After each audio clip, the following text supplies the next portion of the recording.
Hi, my name is Padgett and I am the founder of Redefining Sobriety. And today I wanted to talk to you a little bit about New Year's resolutions and New Year's intentions and check in with you just to see how you're doing and how you're feeling about the start of this new year of 2020. But really, this information can be used at any time because throughout the year you might find yourself setting goals or intentions and then wondering why sometimes it is hard to follow through. Now, as I'm recording this video, it's just a few days after January 19th, which is apparently the date when most people give up on their resolutions. And you know, for myself, for many years actually, I have not been setting resolutions. I've been setting intentions. And it's a different kind of practice, and for me it focuses much more on how I want to be feeling in general, rather than setting certain kind of indicators or benchmarks of, you know, working out a certain amount of times per week or achieving certain things. And so I'm going to talk a little bit about intentions in this video. But really, the main point that I want to get across today is that if you're watching this video, and again, maybe you're watching this video in January, maybe you're watching it in May, it really holds true, is that if you're feeling frustrated or disappointed with yourself and that you are not where you want to be, that you'd set a goal for yourself and you haven't reached it yet, and you can find yourself getting really close to that feeling of just wanting to throw in the towel, don't do it.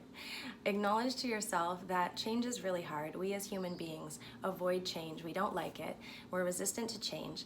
And sometimes what happens is when we set too big of a goal, if A to B is just too great of a distance, it can be really difficult. Or if we try to do too many things at once and we don't follow through. And then what happens when we don't follow through is that we confirm all of those negative stories we have about ourselves, that we're no good, we are not worth this change, that we'll never be able to do it, tried again and failed. See, this is just more proof of that, right? Of the negative story.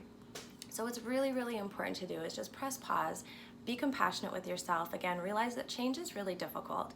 And then pick one small thing. We call these micro shifts. So instead of trying to get up and meditate for half an hour every morning, for example, or even for 10 minutes every morning, if that's been hard for you, try 1 minute or 2 minutes and decide to do it from Monday to Friday, and just maybe set your alarm a few minutes earlier and see if you can follow through on that commitment to yourself. And start to rebuild that confidence. So start small, start with a micro shift, try it out for 5 days, try it again the next week and see how it goes, and then you can start to add to it. Don't overwhelm yourself with trying to make too big of a change too quickly or try to do too many things all at once. You know, for me, for example, I used to feel really hard on myself when I didn't get up early and didn't do meditation and journaling, for example, on the weekends. And so I was feeling really bad about myself because I wasn't following through on my intentions or you know, my goal. And then I realized that if I commit to Monday to Friday, it's a totally different schedule. It's a lot easier for me to get up and I can do it and I can follow through. And I set a slightly shorter amount of time to start with, and then I built out. And I let myself off the hook on the weekend. So if I did wake up early, great. If I wanted to do it, cool. It was like a bonus, and I actually felt good about myself because I'm like, oh hey, I did this as well, as opposed to being mad at myself or upset that I hadn't followed through on something I thought that I should be doing on the weekends, when really it was a completely different schedule and really difficult to follow through. So if anything this year, there was a lot of hype around starting this new decade, a lot of hype around how you're gonna get your goals met, you know, what are you gonna accomplish this year, start strong, all of this kind of stuff. And really, yes, start strong in your intention, start strong in your commitment to yourself, in your self-love, in your self-care practices.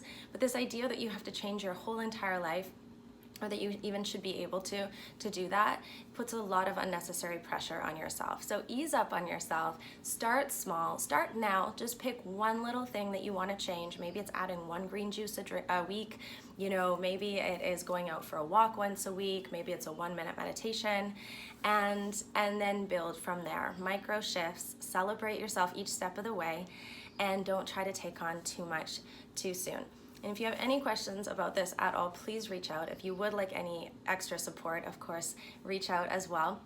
I'd love to support you with this, and I would love to hear what your micro shift is, what you're going to pick for this week in terms of making one small but achievable change in your life.